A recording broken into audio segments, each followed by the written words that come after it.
What's up, everybody? It is your boy Pro Shocker, the 96 Hedgehog here with our WWC Week 5 team builder going against Revan and his Green Bay Glade. As of right now, I think Revan is one of the coaches that's kind of pushing his way up into the top 7 right there because we're going to have an interesting format positioning for our 7 playoff contenders. We are currently, as of right now, 3-1. Really need a big W right here to go forward. If we go 4-1, that's going to put us in a phenomenal position for playoff contingency because then we just would need 2 more wins to solidify a playoff spot guarantee. As long as if we lose, we don't lose badly. But again, we're going to keep trying to win every single game that we possibly can. So, looking at this matchup here, Revan has got kind of a thriller team in a way. He's kind of got things I usually kind of use, and then he's also got some stuff like sand. But before we get into that, guys, you're excited, leave a like, haven't already, subscribe if you are new. Join the Flash Shocker crew today because you'll be thrilling with the king and the crew. And with that being said, let's break down Revan's team. Revan has the thriller special, which is sand, and sand is my baby.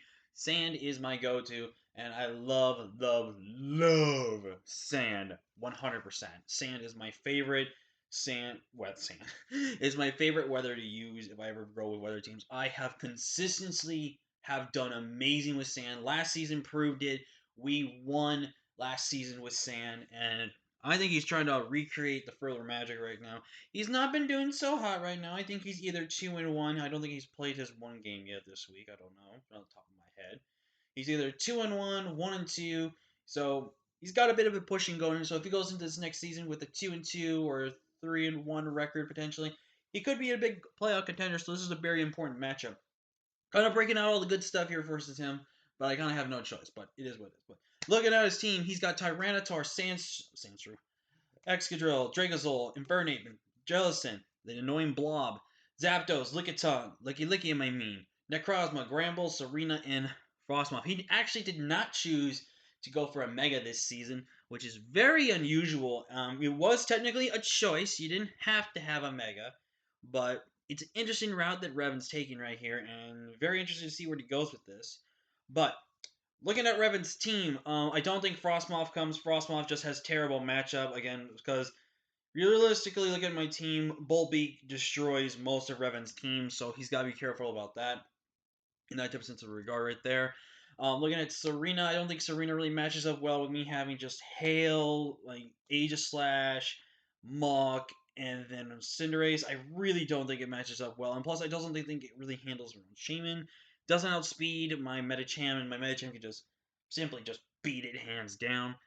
Gramble could be a little bit of an issue versus us if he really thinks he needs to, whittle us down with having any option of Intimidate. But again, I feel like it's kind of a useless one to bring because I do have some mons that play special, and if they're allowed to get boosted up from their special standpoints, Revan just kind of just loses.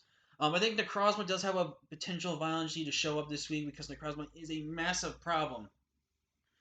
And the reason why I say Necrozma is a massive problem is because Necrozma does a lot of Necrozma things. Necrozma can just be able to set up and do work on us. But there's a part of me that does not think he's going to bring it because we do have 2 Dark types and we do have a Steel type that walls him. He does have coverage to handle us, but we just generally wall him in general. So I think if he does bring it, he's not going to bring a Store Power set because he knows I'm going to be bringing probably one of my Dark types, if not definitely my Aegislash for this matchup. So definitely something to keep in mind right there. And Lickitung, I think Lickitung could potentially show up, but again, he would have to be most likely Chople Berry counter or something like that. But ultimately, I do have a lot of things that really hit him, and it's going to have to play into what defensive he's going to make it more with the ability. Is it going to be more physical? Is it going to be more special? Like, there's a lot of things that kind of factor in with how Revan wants to build this Lickitung. But if he does bring Lickitung, it's a good wish supporter for him to bring versus us in that type of scenario. I do select something like Wish Protect or maybe Toxic and then Model Body Slam or something like that because I do not have really the best situations to normal stab besides my Aegislash. But looking at his team, I think Tyranitar is coming. Tyranitar to set up that sand is going to be super annoying for our team to have to deal with in just regardless fashion. And if for some reason doesn't bring it, which I don't understand why he wouldn't, I definitely could see him bring more of a Smooth Rock or potentially maybe Weakness Policy, maybe Assault Vested, maybe Leftovers, something like that. maybe a DD set potentially as well, or rock polish. Definitely something with Tyranitar is a massive problem versus our team. We do have good coverage versus Tyranitar, but Tyranitar is also one of those mons that could also run Choppleberry and try to wreck house on us in the later giants. And plus with that sand allows his next two mons to really run Ravage on my team.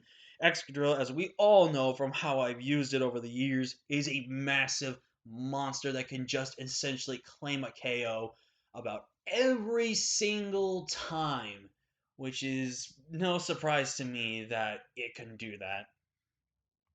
And then Dracozold's the same thing with Sand Rush. Bolt Beak spam is so free. I only have realistically one switch into Bolt Beak. That is it. Because I'm not bringing my ground type this matchup, because my ground type, if we all remember correctly, is Diggersby. Diggersby just kind of just loses on matchup here, because I feel like Diggersby just is pressured to be Scarfed, it's pressured to be Choppleberry, it's pressured to be Agility set. Like, I just feel like Diggersby just has a lot of good rolls. I don't think he can have a lot of. And plus, like Tyranitar takes one hit from Earthquake and just chips me down. And Infernape could have Mach Punch or Vacuum Wave it, even if it's Scarfed, because the option of Vacuum Wave is also really good against my team as well. So I could see Mixed Abe and Special Abe going at the same time, but again, it's just gonna be one of these mons. I feel like is gonna be very interesting nonetheless. I think he has to bring Jelly. Jelly is very annoying versus my team. If he does not bring Jelly, then kind of my Dakota Kai, my Manaphy, my Cinderace, and just about everything else on my team can just kind of go burr against him. So I definitely think he has to bring Jelly. If he doesn't bring Jelly, then I do expect more Licky Tongue, maybe Necrozma over that. And lastly, I think he's going to bring Double Electric, just because his Double Electric do completely different things. He has one that can play offensive. This one is going to play fully defensive. Like, I fully expect most, not exactly like a max defensive on the Fizdef side for Zapdos, but I do expect Zapdos to be something like maybe Defog to get rid of my Veil if the right opportunity. Definitely something like Roost, Thunderbolt, and maybe Weather Ball, I would say, because Weather Ball can kind of take advantage of the fact that we have only Hail, which can actually help against something like, say, my Shaman. It's also against my Hydreigon, and there's just stuff like that. So definitely a lot of stuff to factor in from there. But yeah, that's the team I expect, Revan. Again, I could potentially see the Necrozma and the Lickitung being added into there if he's not feeling confident with some of his 6 mons. But again, I think pretty much 4 of the 5 being the Sand. I think the Sand is coming. I think Zolt's coming. I think Abe is definitely coming. Jellicent, I think, is maybe the only one I can see him maybe switching out. But other than that, I don't think anything else on his team really switches out anything else. So yeah, so let's go ahead and just break down the team we are bringing this week. We're bringing back Scarfalo and Ninetales, which put in the work last week and really helping us be able to win that game last week against Mortal. Spoilers if you haven't seen it already, but that was really, really clutch for us that time. And hopefully it didn't come again. This thing is made to be faster than Scarf and Fernie, which hits base 108. So with running a max speed, max special attack set, we are basically faster than Scarf and Fernie. Moonblast is super good in this matchup. Aurora Veil is there. We do have Freeze Dry in there in case I want to be able to beat the Jellicent 1v1 with that banner. And I do have Blizzard for Blizzard Spam. Because Blizzard Spam is so good in this format. And I'm actually going to change this to this. And just do that, just for the safety. And of course, if we're bringing Snow, we're bringing Arctozolt. But this time I'm bringing a Choice Scarf Arctozolt this week. Now, the reason why I'm bringing Choice Scarf Arctozolt for this matchup is just because Arctozolt has really good spam coverage with his team, so definitely something to know there. We're running Low Kick, Bolt Beam, Facade, and Icicle Crash, 116 HP, max attack out of it, 28 into defense, and 112 speed. With the speed, with the Choice Scarf, I'm faster than every single thing in this team, including Scarf and Infernape.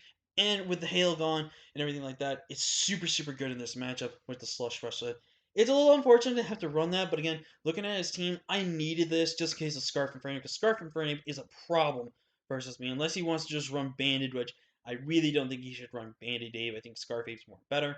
I'm actually running Sonic, my Cinderace here with High Jump Kick, Bulk Up, Sucker Punch, and Pyro Ball. 96 HP, max attack, 36 defense, 16 step, and the 108 speed with the Jolly Nature. With this, we are faster than a Speed Creep Infernape, Speed Creeping my Medicham, so that is going to be really important to know that there, since he knows he cannot outspeed my Cinderace. So I decided to go with a more kind of a pseudo bulky offensive route with this, with the speed investment, but with bulk up with Sucker Punch, depending if we can already chip down that Jellicent.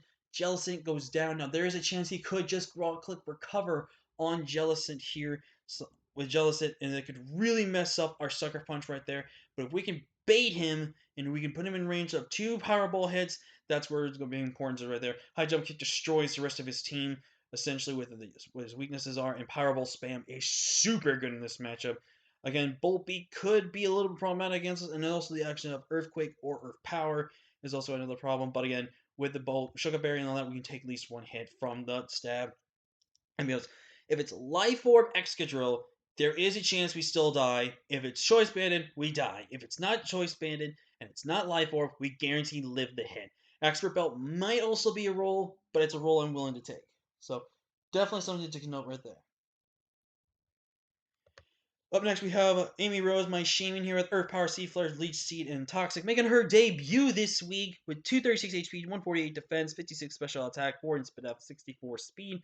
With the speed, we are faster than his bulk and his main bulky things on his team, which is also a really big importance value to going into this matchup here.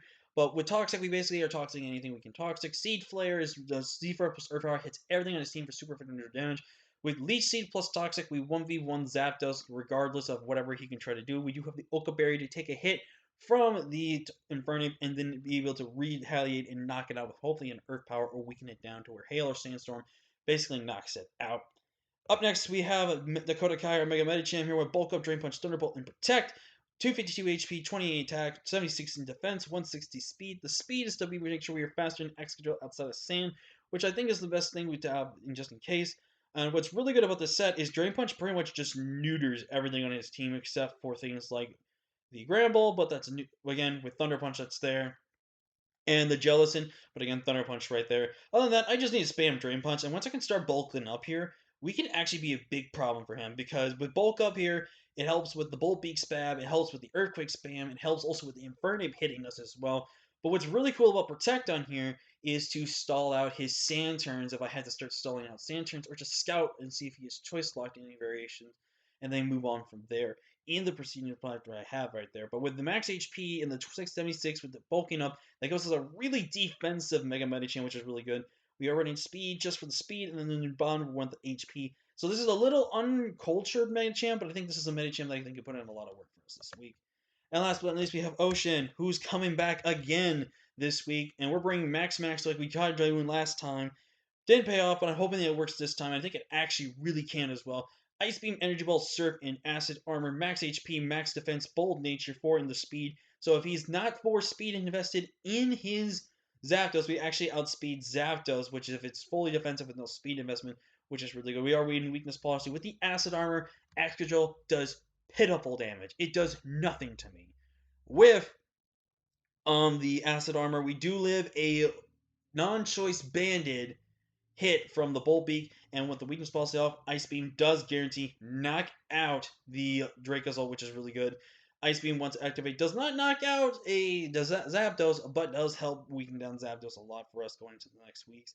And just do it real quick. So ultimately, I think Manaphy could be just a nice little somewhat help breaker if we can just get this thing rolling with offenses and that type of stuff. But that's going to be it for me, guys. If you like, haven't already, subscribe if you are new. Join the Pro Shocker crew today because you'll be feeling with the king of the crew. With that being said, I'm Bill Shocker and Tejo. I'll see you guys next time. Peace.